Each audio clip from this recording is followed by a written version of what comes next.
Breaking news. Munugode MLA Komatireddy Rajagopal Reddy మరోసారి తీవ్ర వ్యాఖ్యలు చేశారు. మంత్రి పదవి విషయంలో సమీకరణాలు కుదరడం లేదని చెప్తున్నారని, ఎందుకు కుదరడం లేదని ప్రశ్నించారాయన. తనకు పదవి రాకుండా ఎవరో అడ్డుకుంటున్నారని అన్నారు. నన్ను పార్టీలోకి తీసుకున్నప్పుడు తాను వెంకటరెడ్డి ఇద్దరం అన్నదమ్ములమని తెలియదా అన్నారు. పార్లమెంటు ఎన్నికల వేళ మరోసారి ప్రామిస్ చేసినప్పుడు తామిద్దరం అన్నదమ్ములమన్న సంగతి గుర్తులేదా అని ప్రశ్నించారు రాజగోపాల్ రెడ్డి. నన్ను గెలిపించుకున్న ప్రజలకు నన్ను అవమానిస్తే వాళ్ళు అవమానించినట్టు కదా. మునుగోడు ప్రజలకు అన్యాయం చేసిన రాజగోపాల్ రెడ్డికి అన్యాయం చేసినట్టు. మీ అందరికి అన్యాయం చేసి ఇక్కడ అభివృద్ధికి నిధులు రాలేదంటే నేను శాసనసభ్యునిగా నేను సంతోషంగా ఉంటానా? అంటే మీకు అన్యాయం జరిగితే నాకు అన్యాయం జరిగినట్టు కాదా? అందుకనే ఎప్పుడంట నాకు అన్యాయం జరిగినా పర్వాలేదు, కానీ మునుగోడు ప్రజలకు అన్యాయం చేయొద్దని గతంలో చెప్పిన ప్రభుత్వానికి ఇప్పుడు కూడా చెప్తున్నా. సరే, నాకు మీరు మాట ఇచ్చినప్పుడు ఇద్దరు, కానీ అప్పటిదాకా మాత్రం మునుగోడు అభివృద్ధికి మాత్రం సహకరించండి, ఒక్క రూపాయి కూడా ఆపేస్తున్నా. ఇస్తామన్న మాట ఆలస్యమైంది, సమీకరణలు కుదరలేదని అంటున్నారు. ఎందుకు కుదురుతారో సమీకరణలు? మనసు ఉంటే మార్గం ఉంటుంది. ఎవరు కులవేత్తలు రాకుండా ఎందుకు కుదురుతారో సమీకరణలు? నీకు నన్ను పార్టీలో తీసుకున్నప్పుడు కదా మీ ఇద్దరు అర్థం ఉండాలి కదా, వాళ్ళకు తెలుసుగా. మన పార్లమెంట్ ఎన్నికలప్పుడు రెండోసారి ప్రామిస్ చేసి మాట ఇచ్చినప్పుడు కదా మీ ఇద్దరు అర్థం. అంటే అది ఎట్లుందంటే ఒడ్డు దాటినాక ఓడమల్లయా, పొడు దానిగా బోడమల్లయా అన్నట్టుంది. ఇప్పుడు సమీకరణలు కుదురుతలేవని మన బట్టి విక్రమార్క గారు అంటున్నారు. ఏం కుదురుతలేవు? 9 మంది ఎమ్మెల్యేలు ఉన్న ఖమ్మం జిల్లాలో 3 మంత్రులు ఉన్నారు. ఎంతమంది ఉన్నారు? 11 మంది ఎమ్మెల్యేలు ఉన్నా నల్గొండకు 3 ఉన్నారు. తప్ప మహబూబ్నగర్కు ముఖ్యమంత్రి ఇచ్చినాం కదా మనం.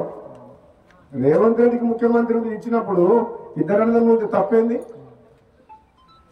ఇద్దరు నమ్మడంలో ఎవరన్నా తక్కువ ఇద్దరికిద్దరే గట్టలమేగా ఇద్దరం. నేనేమంటున్నా, పదవి ఎవరికి ఎప్పుడు ఇవ్వాలనేది కాంగ్రెస్ పార్టీ అధిష్టానం నిర్ణయం తీసుకుంటుంది. ఆలస్యమైనా సరే నేను ఓపిక పడుతున్నా. పదవుల కోసం పాటులాడే వ్యక్తిని కాను. నేను ఒక్కటేమంటున్నాను, ఈ ప్రాంతం ప్రజలు గతంలో ఎమ్మెల్యే గెలిపించినప్పుడు మనకు ప్రభుత్వం లేదు, టీఆర్ఎస్ ఉండే. ఇప్పుడు ఎమ్మెల్యే గెలిపించారు, మన ప్రభుత్వం ఉంది. కనీసం ఇప్పుడు ఈ ప్రాంతానికి అన్యాయం చేయొద్దు. ఈ మునుగోడు నియోజకవర్గంలో అన్ని రంగాలు అభివృద్ధి చేయాలి. నిజంగా నేను పార్లమెంట్ సభ్యులుగా పనిచేసిన 7 నియోజకవర్గాల్లో, ఎమ్మెల్సీగా పనిచేసిన నల్గొండ జిల్లా మొత్తానికి. అన్ని నియోజకవర్గాలు చూసిన మునుగోడు ఎంత వెంకబాటులో ఎక్కడ లేదు.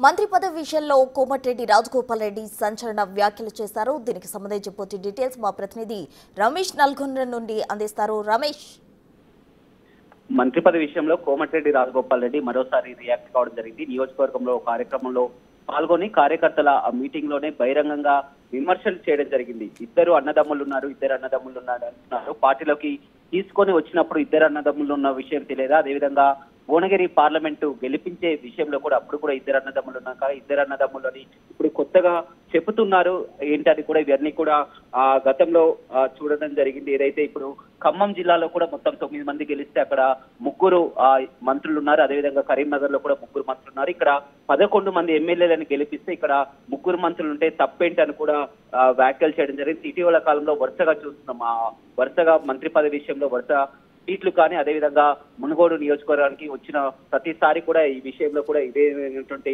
మాటలు మాట్లాడడం పార్టీలో మొత్తం కూడా ఇప్పుడు ఒక చర్చ అయితే కొనసాగుతుందని చెప్పవచ్చు. ఇద్దరు అన్నదమ్ముల్లో ఇద్దరం కూడా సమర్థులమే, ఇద్దరం గట్టి వాళ్ళమే, ఇద్దరికి మంత్రి పదవులు ఇస్తే తప్పేంటని కూడా చెప్పడం జరిగింది. ఆలస్యమైనా సరే నేను ఓపిక పడుతున్నా, మునుగోడుకి అన్యాయం జరిగితే చూడను, మునుగోడు నియోజకవర్గాన్ని అభివృద్ధి చేయాలి. మంత్రి పదవి విషయం పక్కన పెడితే నియోజకవర్గానికి నిధులు కూడా ఇవ్వడం లేదు, మునుగోడు నియోజకవర్గాన్ని అభివృద్ధి చేయాలని కూడా మాట్లాడినటువంటి మాటలు కూడా చూడడం జరిగింది. కొద్దిసేపు క్రితమే మునుగోడులోని ఒక కార్యక్రమంలో పాల్గొని కూడా ఈ వ్యాఖ్యలు చేయడం జరిగింది. నాకు అన్యాయం జరిగితే పర్వాలేదు, కానీ మునుగోడు ప్రజలకు అన్యాయం చేయొద్దని కూడా ప్రభుత్వానికి మళ్ళీ చెప్తున్నాను కూడా రాజగోపాల్ రెడ్డి చెప్పడం జరిగింది. ఏదేమైనప్పుడు కూడా ఒడ్డు దాటే వరకు ఓడమల్లయ్య, ఒడ్డు దాటాక బోడి మల్లయ్య అన్న చందాగా ఉందని కూడా చెప్తున్నారు. ఎందుకంటే ఇటీవల డిప్యూటీ సీఎం ఒక టీవీ ఇంటర్వ్యూ ఇచ్చినటువంటి వ్యాఖ్యలు కూడా చూడడం జరిగింది. అదేవిధంగా కొంతమంది పెద్దలు కూడా ఆ ఇద్దరు అన్నదమ్ములకు ఏ విధంగా సామాజిక అంశాల వారిగా కూడా కేబినెట్ లో కూర్పు సామాజిక కోణాల్లో కూడా ఆలోచించి రాజగోపాల్ రెడ్డికి మంత్రి పదవి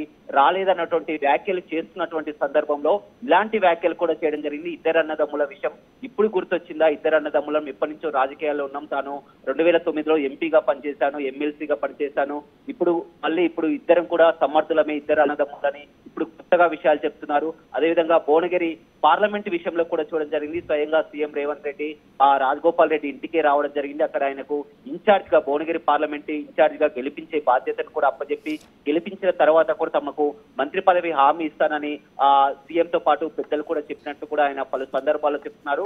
ఇవాళ మాత్రం ఇద్దరు అన్నదమ్ముల విషయంలో మొదటిసారిగా స్పందించడం జరిగింది. అతను కూడా వరుస కామెంట్ చేస్తూ ఇప్పుడు ఇద్దరు అన్నదమ్ముల అనే అంశం ఇప్పుడు వారికి గుర్తొచ్చిందా? హైకమాండ్ కానీ పార్టీ పెద్దలకు కానీ ఇద్దరు అన్నదమ్ముల విషయం ఇద్దరం కూడా సమర్థులమే, ఇద్దరికి ఇస్తే తప్పేంటి? జిల్లాలో ఎందుకంటే మొత్తం 12 స్థానాలకు కూడా 11 స్థానాల్లో గెలిపించుకున్నాం, అందులో 3 మంత్రులు ఉంటే తప్పేంటి? ఇప్పుడు కరీంనగర్ లో ఖమ్మంలో కూడా 3 మంత్రులు ఉన్నారుగా. అలాంటి వ్యాఖ్యలు కూడా ఇప్పుడు చేసినటువంటి వ్యాఖ్యలు మళ్ళీ ఒక హాట్ టాపిక్ గా మారిందని చెప్పుకోవచ్చు. Right Ramesh, thank you. మొత్తంగా మునుగోడుకు 3 మంత్రులు ఉంటే తప్పేంటి, అన్నదమ్ములైతే తప్పేంటి, ఇద్దరు సబత్తులమే అంటూ రాజగోపాల్ రెడ్డి చేసిన కామెంట్స్ ప్రజెంట్ సంచలనంగా మారాయి. దీనికి సంబంధించి హైకమాండ్ ఎలా స్పందిస్తుంది అన్నది వేచి చూడాలి.